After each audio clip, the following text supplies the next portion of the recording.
Good morning. It's Wednesday, April 6th. I'm not very happy this morning, mostly because I've got a lot of great ideas that cross my mind, and I should take notes and I should record the videos, but they seem like great ideas at the time, and they're not so great later on, or I'll forget them completely. They just don't seem as important, except at the moment that I think of them. I slept pretty good last night. Got up, had a nice morning walk. Love watching the sunrise. Last evening, at dusk, I heard one of the owls hooting. Thought it might have been a mourning dove. It was one of the great horned owls, and she finally made her appearance up on the crossbar of the light post across the way. She didn't look as big as the other owls, but she was hooting away and checking things out in the twilight at dusk. And she was good sized, but anyway, she's not as big as the other two. The other two are really big.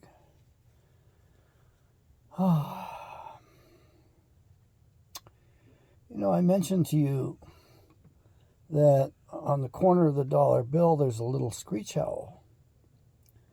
I wanted to point that out to you because their symbolism is important. And that screech owl is dedicated to their old god, Moloch the owl. It's been quite a symbol. And the Bible actually mentions the screech owl, a hunt only suitable for the screech owl. Kind of interesting. Even the Bible lets us know that the places that are destroyed are only suitable for the screech owl. Well, the owl is the symbol of Moloch in the Old Testament days. It's also a symbol of Baal. I don't think it's quite the symbol of Dagon, the fish god. That's an important one for you. In case you're wondering, it's so important that the Pope continues to wear the hat of Dagon on his head. Now, when I was a little boy, there were a couple of eyes on the thing that looked like they might have been fish eyes, but they've since removed those because as we learn more and things get more obvious to us, they have to hide. But pay attention to that mitre hat. Pay attention to the symbols on it. What's the Star of David doing on that? Is that the Star of David? Or is that the Star of Moloch? The Bible mentions only one star, and it's not the Star of David. The Star of Remphan. Well, of course, there was the star that guided the three wise men, to Bethlehem. I wanted to tell you a little bit about money. The Bible gives us a really good, clear lesson on what money is. If you read the Bible, you learn a lot of things. And in the Bible, we see that money always has three qualities. First, it is a tangible substance, usually silver or gold. That's what's in the Bible. And then we have a grade, a quality of the metal, a purity. And we're the dross. And we have refined gold. We have good gold in some places, notably from some places like Ophir, which probably was the North American continent because Solomon had mines near the Great Lakes, and he mined copper and gold. Sadly, it took 2 years to get over here and go back home. So it was a 2-year cruise to get over to this part of the world. And I'm just going to take a guess they went up the Mississippi River. And probably the Ohio. It took them 2 years. And so they left men here. They left men working here. And we know in the Bible that there was a great storm that destroyed the fleet. So those Israelites were abandoned here. Couldn't come back and get them.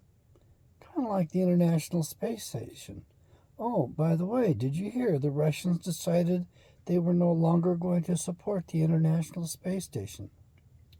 Who can blame them after the insults and the injuries that we've inflicted upon them?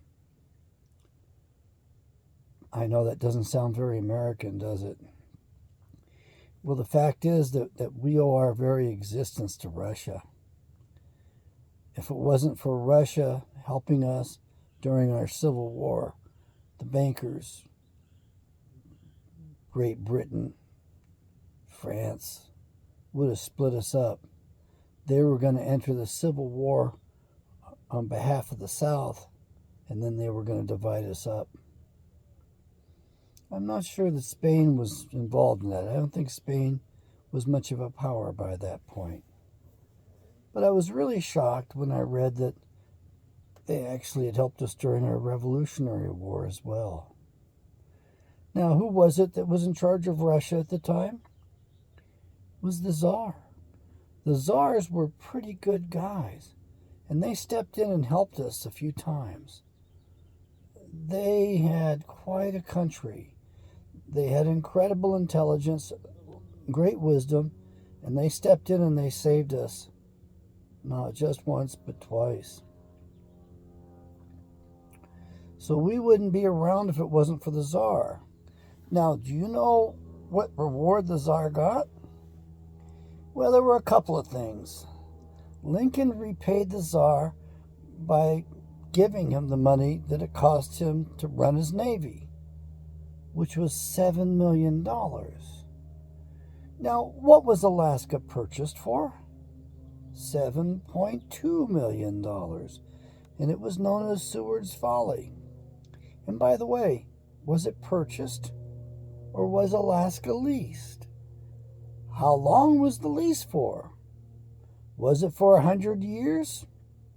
Gee, when did that lease expire?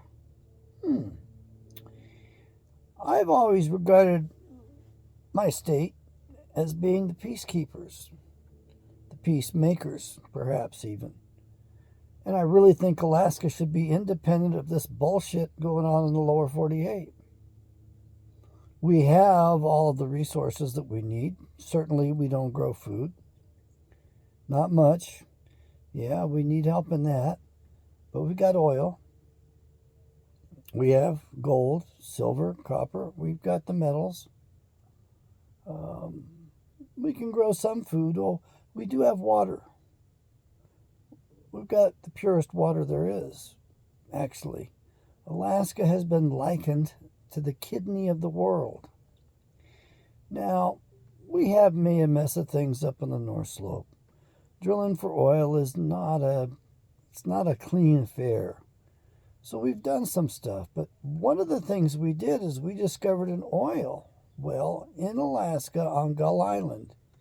And the year was 1974. And after they drilled that well and measured the pressure and did the math, they realized that they had the biggest find in the world at that point in time. It's not the biggest anymore, but it's still there. The federal government required us to cap it off, and after 2 weeks of partying, everybody was pretty depressed because, we had a chance to fill that pipeline for so long it's not funny. And the pipeline is not running at full capacity. It's probably not even running at a third capacity. So revenues are down for us Alaskans. Not only that, but we have to maintain that pipeline. And if we could have it packed full all the time, and if it was operating at 100%, it would be healthier. And it would last quite a while. We could maintain it. Part of the charter of that we stupidly signed was that the pipeline was only expected to last so long, and we're already past that date at this point. And the doggone charter for it held that, or whatever it was, the legal document The legal instrument holds that we have to destroy that pipeline at some point. Can you imagine that? Why would we want to destroy something we built that's so useful? And if and it's running at such a low rate right now that we're almost to the point where we will have to destroy our pipeline. Oh boy, you can bet Joe's going to love doing that. Now hear me out. The back pressure in that one well on Gull Island in Alaska off the North Slope had enough oil in it to provide 100% of the needs for oil for the United States of America for 3 centuries, 300 years. There is a problem. The pipeline only manages to accommodate 20% of our needs. So it basically means that once we retap that well, that oil pipeline is going to be full for 1.5 millennia, 1,500 years. And we can do that right now. Oh yeah, you got to re-drill the well. That's not a problem. At this point, you'd have to re-drill it. You just couldn't open it up. You don't have to discover it. We know it's there. We also know it's not the best crude oil in the world, but it's perfect for some of the refineries out over in the eastern nations. So we definitely would pass that on to them, send that back over there. That would be a good thing for the nation. That would bring down the price of oil for everybody. That would be very good. Now, one other thing I need to tell you about. Oil is not a fossil fuel. When you allow the enemy to control the terms, there's assumptions behind those terms.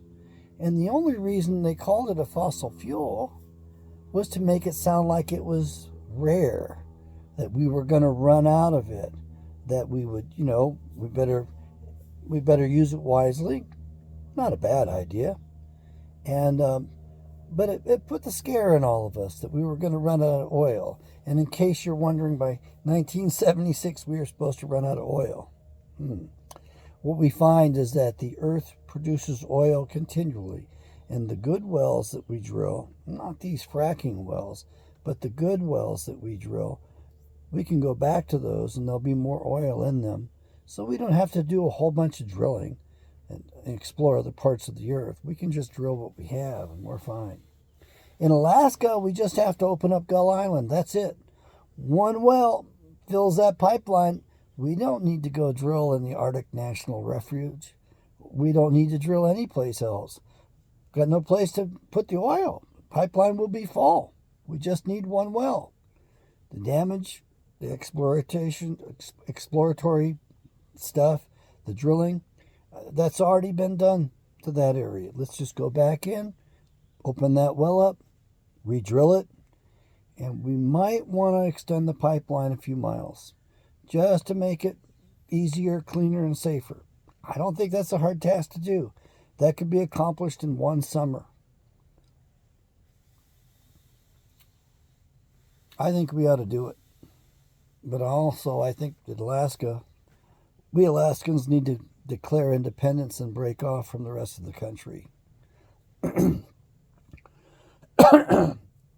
We need to do that to fulfill our destiny and our role as peacemakers. Peacemakers between Russia and the United States of America. We need our independence. It's time for us to have it. Russia paid a great price for helping the United States of America. The cost of the Tsar for helping us avoid being broken up by France and Great Britain and their Rothschild banks was that the Tsar and his family were targeted. And the Bolshevik Revolution was launched from our shores, the United States of America. Now, is it legal to plan the takeover of the other nations from our soil, from our shores. I mean, is that not a crime? So yes, the Tsar and his family were murdered as retaliation. And how do we know that? Well, I know it. You need to know it. President Taft, was it? I believe it was. President Taft promised a particular group of Khazarians that he would, when he was elected, he would cut off ties with Russia and the Tsar. And one of those things that this group wanted for helping him get into office was they wanted him to stop all visas with Russia. And then he gets elected, he's in the White House, and he made this campaign promise. Like most politicians, they don't live up to their promises, they don't live up to their word. And he was visited by Jacob Schiff. Yes, there's a Schiff in Congress, or is he in the Senate right now? Wherever he's at, he needs to be brought out and gotten rid of. He shouldn't be allowed to hold any office. And if he's one of those dual citizens, he needs to actually be stripped of any and all citizenship in these United States of America and forced into exile. Jacob Schiff met with the president specifically to get this accomplished. No visas for Russia. And he changed his mind. President Taft did. And as Jacob Schiff walked out with his group, he announced, just before leaving the White House, "Gentlemen, this means war." So if you want to know who it was that is responsible for World War I, his name was Jacob Schiff, Schiff. He was a banker with Kuhnloeb. You guys can look that up. I don't have to do all the research for you. I'm not responsible for you. Don't believe a word I say. I paid dearly for my education. I'm not responsible for your education. You are responsible for your own education. Now, what I was getting at with my earlier point is that there's no money today. They stole it all. So whenever you want to argue about these dollar bills, remember it's Moloch's money. It's got his little owl on it. It's got his dirty bird on it. His symbol is on it. It's dedicated to Moloch. You guys need to give up Moloch. You need to go back to coin gold, coin silver, and copper, and nickel. Those are okay. But you can't do a debased currency anymore. What we have today is not money. It is currency forced upon us. And it's unconstitutional because the Constitution holds explicitly what money shall be. Read the Constitution. After the Bible, it's a very important document. Probably the third most important document. The Declaration of Independence being the most important. My ancestors signed that, folks.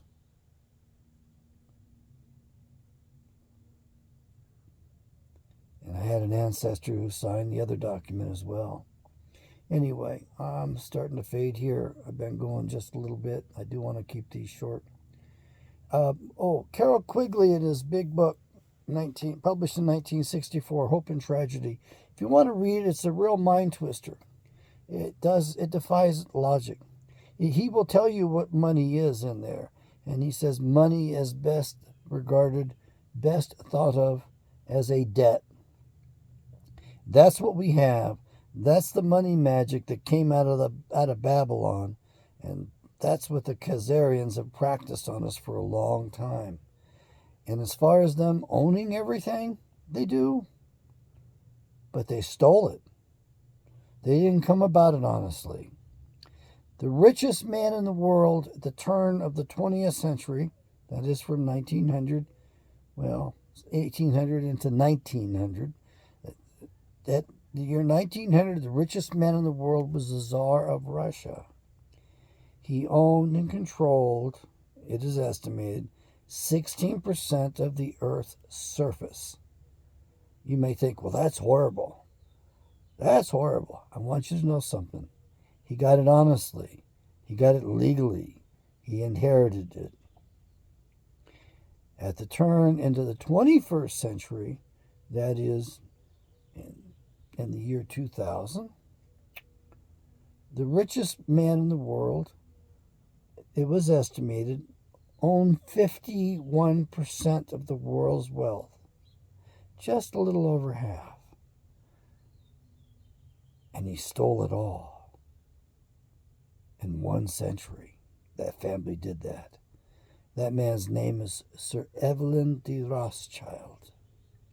And his heir to the throne is Nathaniel Rothschild, who recently wrote a letter, I believe it was to the United Nations, imploring them, or maybe it was to NATO, but the letter said that they needed to go into the Ukraine far more aggressively or their new world order was finished.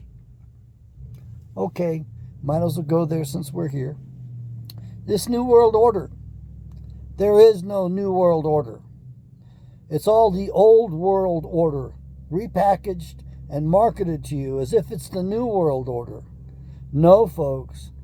These are the same devils that have survived approximately 2 Earth ages, in my opinion. I'm basing that upon the Chinese records and upon the word of Pastor Wesley Swift. Wesley Swift. Sorry about that. They've been around here for a while. It's my opinion, my theory, and mine alone, so you can blame me for this, is that the devils were running this place and creating havoc for the inhabitants upon the earth. And that our Creator, Father Yahweh,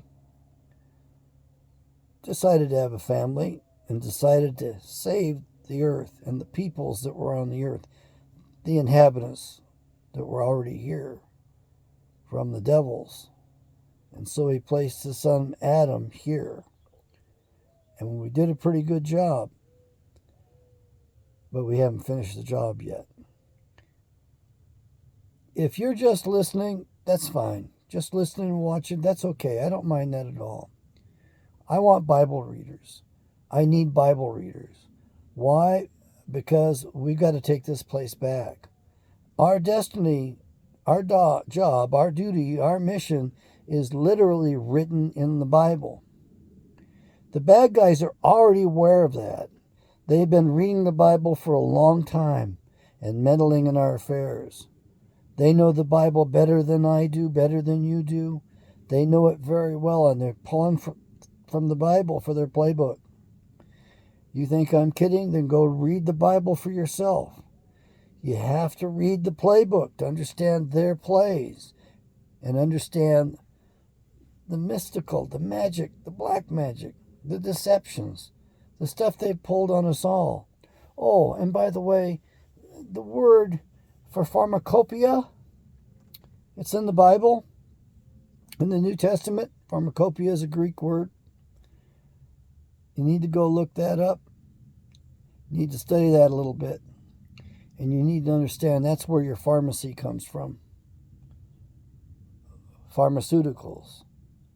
Where are the corporate headquarters for almost every pharmaceutical company, the big ones anyway? Where are they? They're not inside the United States of America. They're not in Germany. Where could they be? And they're not in Russia. They're certainly not in China. What's that little country that's causing all the trouble right now? The Ukraine? Yeah. All their headquarters are there. And for you people out there who don't know who I am, my name is Dr. John Taylor Kent. I'm a real doctor.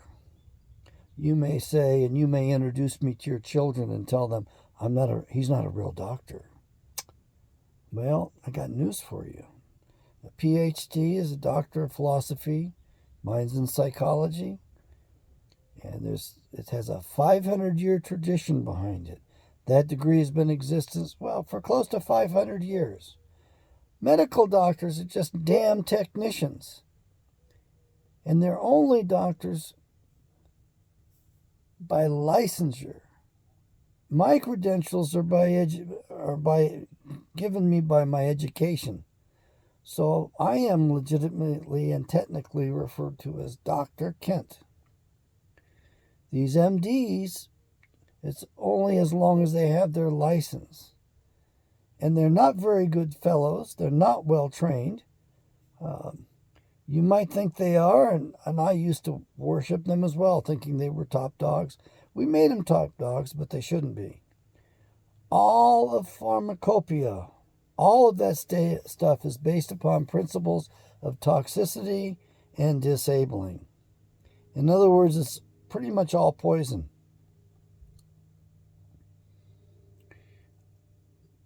And your medical doctors are beholding, they're not your doctors, folks.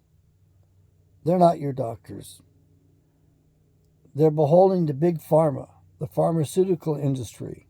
And if they don't practice the way big pharma wants, big pharma turns them into their boards that give them that glorious MD of theirs and make them medical doctors. This is especially true with psychiatrists. If a psychiatrist is caught using the old medications that are cheap, then the pharmaceutical companies will report them to the boards, saying they're not at the standard of practice. They're not using the latest and greatest medicines that they make so god-awful much money on. Folks, you got to learn about the Khazarian Mafia. They aren't in the Bible, or are they? They are. What are they called? Edomites. They're called Edom. That's their nation. Another word for them is Idumean. Herod the Great was an Idumean. That's the Greek word for Edomite. You don't even know who the bad guys are because you don't even know who you are. So I'm here to bring you out of all of their black magic. I'm here to wake you up. I'm here to help you get on the road. You know, you've got to get the youngsters reading the Bible too. We need our young warriors. This end of the world stuff isn't going to be the end of the world. This is the end of an earth age. This is the age of deception. That's the characteristic for Pisces. This next age we're going into is the age of Aquarius. However, there's another sign in the heavens that occurs, and I don't understand this very well, and I'm not going to even try to pronounce it. But apparently this other sign, the 13th sign of the zodiac, what was that guy's name? Nostradamus said that there were 13 zodiac signs, and he worked from that, and that's how he made his predictions. Well, this 13th one appears every so often, and when it does, it's kind of like salvation. Something different happens. We might just undergo that this time. I sure hope we get some help because we need it. Folks, no one escapes the prevailing brainwashing, not even Dr. Kent. We're all stuck in it. Just to give you an example, when they control the language and the terms, they control the assumptions behind those, and they have us all believing things that really aren't true. They also have us coming to conclusions that we believe are our own conclusions, and that's what we think, not realizing we're being manipulated the whole time. The psychological operations against us are great. They have been very great, and they are ongoing. This crappy little war over there, they're doing their best to turn this into World War III. They're doing their best to make this go thermonuclear. They might succeed. They've been lying about the casualties over there. Yeah, there's been some losses, I think. I got a friend who's very well trained in military things. And I've got an acquaintance there on Facebook that I really love to meet someday who's at a much higher level than this childhood friend of mine. My childhood friend was only the captain of a ranger platoon. Jeez, man. What a position. He's the only guy I know that's more further to the right than I am. My mentor said that I was slightly left of Genghis Khan. And the priest, Catholic priest, a Jesuit at that, in our pensione in Florence, I had long hair back then. It was beautiful and it was long. I went down to, I had to sit on, I sat on it occasionally. Women were jealous of me, but I only did that a couple times. I won't be doing that again. I miss my hair. But I remember the Italian women behind me saying, "Che belli capelli," what beautiful hair. I did know what that meant. I was starting to become pretty fluent over there in Italian. Anyway, as Jerry said, because people all thought that I was a liberal, a libtard, he says, "Oh, he's très conservative, very conservative." And I'm hoping that my friend will get some flexibility in his thinking, because right now he's supporting the status quo very rigidly. But you have to expect that from somebody that was trained to that level and committed to that level. He got his bell rung, quite literally, in a live exercise training the Jordanians.